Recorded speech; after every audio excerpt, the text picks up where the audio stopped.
Assalamualaikum warahmatullahi wabarakatuh. Perkenalkan, saya Ika Fitria Nurulaini. Saya akan mempresentasikan mengenai potensi bahasa Indonesia menjadi bahasa ASEAN atau Perbara, Perhimpunan Bangsa Asia Tenggara. Langsung saja saya mulai. Yang pertama adalah sejarah bahasa Indonesia. Asal mula bahasa Indonesia adalah bahasa Melayu. Bahasa Indonesia tumbuh dan berkembang dari bahasa Melayu yang sejak dahulu sudah digunakan sebagai bahasa perantara atau lingua franca. Bukan hanya di Kepulauan Nusantara, namun juga hampir di seluruh kawasan Asia Tenggara. Bahasa Melayu mulai digunakan sebagai alat komunikasi sejak abad ke-7, terbukti dari ditemukannya beberapa prasasti kuno. Nah, prasasti kuno itu ditemukan di yang pertama kedudukan bukit di Palembang yang berangka tahun 683 Masehi, yang kedua di Talangtuo di Palembang yang berangka tahun 684 Masehi, yang ketiga di Kota Kapur di Bangka Barat yang berangkat tahun 686 Masehi, dan di Karangbrahi di Jambi yang berangkat tahun 688 Masehi. Prasasti-prasasti tersebut bertuliskan huruf Pranagari berbahasa Melayu kuno yang menunjukkan bahwa bahasa Melayu kuno sudah dipakai sejak zaman Sriwijaya. Nah, tidak hanya itu tuh, prasasti-prasasti yang lain juga ditemukan di Kepulauan Jawa. Yang pertama ada prasasti Gandasuli di Jawa Tengah yang berangkat tahun 832 Masehi dan di Bogor yang berangkat tahun 942 Masehi. Nah, ini memperkuat dugaan bahwa bahasa Melayu kuno itu pada saat tersebut juga digunakan di Kepulauan Jawa. Bahasa Melayu ini menyebar ke pelosok Nusantara bersamaan dengan menyebarnya agama Islam di wilayah Nusantara.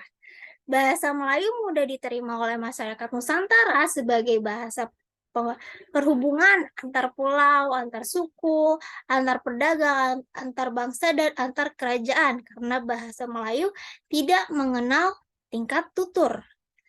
Bahasa Melayu menyerap kosakata dari berbagai bahasa, terutama dari bahasa Sanskerta, bahasa Persia, bahasa Arab, dan bahasa-bahasa Eropa. Bahasa Melayu pun dalam perkembangannya muncul dalam berbagai variasi dan dialek. Nah, kemudian bahasa Melayu ini diangkat menjadi bahasa Indonesia yang menjadi bahasa persatuan untuk seluruh bangsa Indonesia yang tertuang dalam peristiwa Sumpah Pemuda 28 Oktober 1928.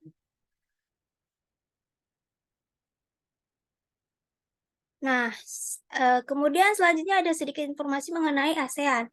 ASEAN atau Association of Southeast Asian Nations adalah sebuah organisasi internasional regional yang beranggotakan negara-negara di Asia Tenggara.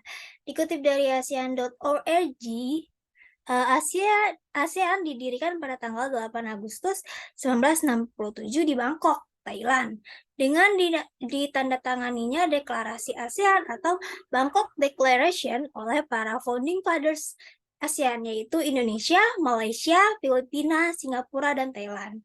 Kemudian Brunei Darussalam bergabung dengan ASEAN pada tanggal 7 Januari 1984, diikuti oleh Vietnam pada tanggal 28 Juli 1995, Laos dan Myanmar pada tanggal 23 Juli 1997, dan Kamboja pada tanggal 30 April 1999, yang saat ini menjadi 10 negara anggota ASEAN.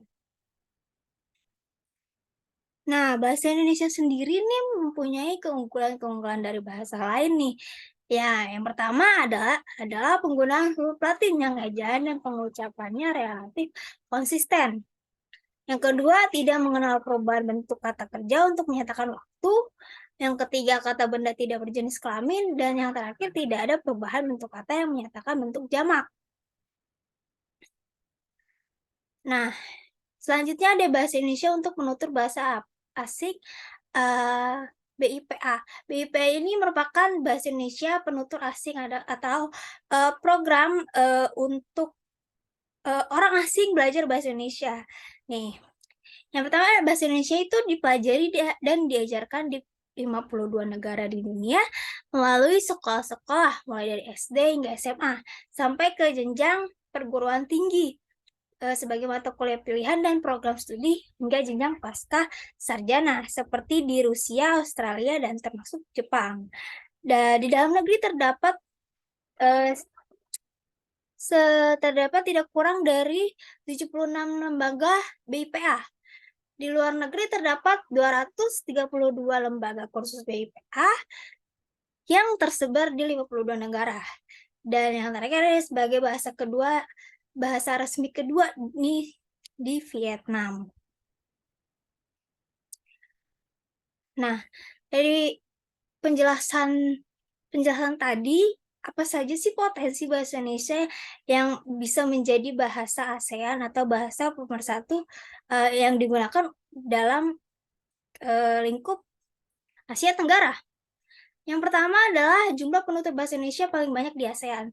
Nih, kita tahu sendiri kan bahwa Indonesia adalah negara kepulauan paling luas dan penduduknya juga paling banyak. Nih menjadikan bahasa Indonesia menjadi memiliki penutur paling banyak di ASEAN.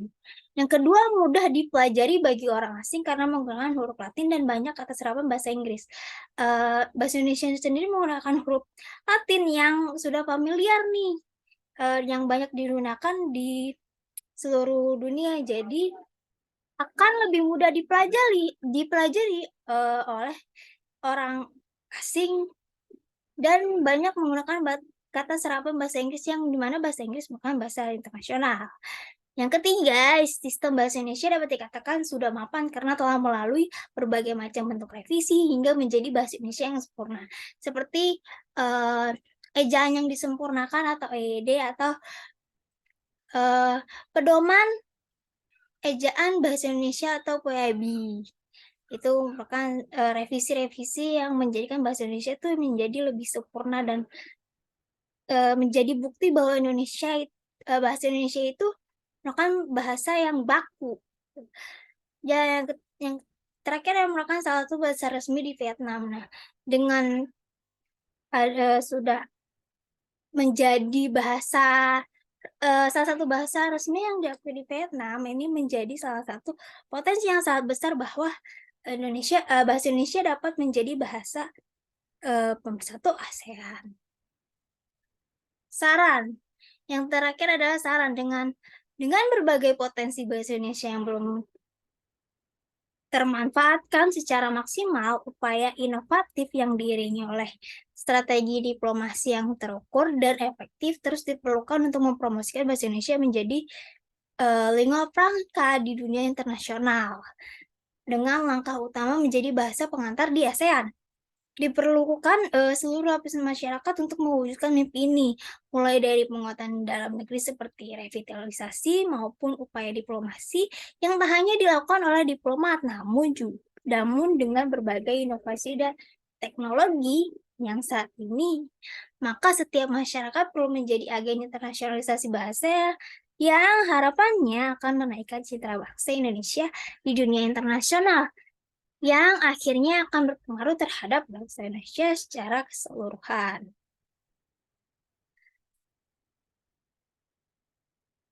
Berikut adalah daftar referensi yang saya pakai.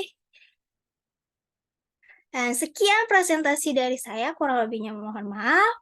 Terima kasih. Wassalamualaikum warahmatullahi wabarakatuh.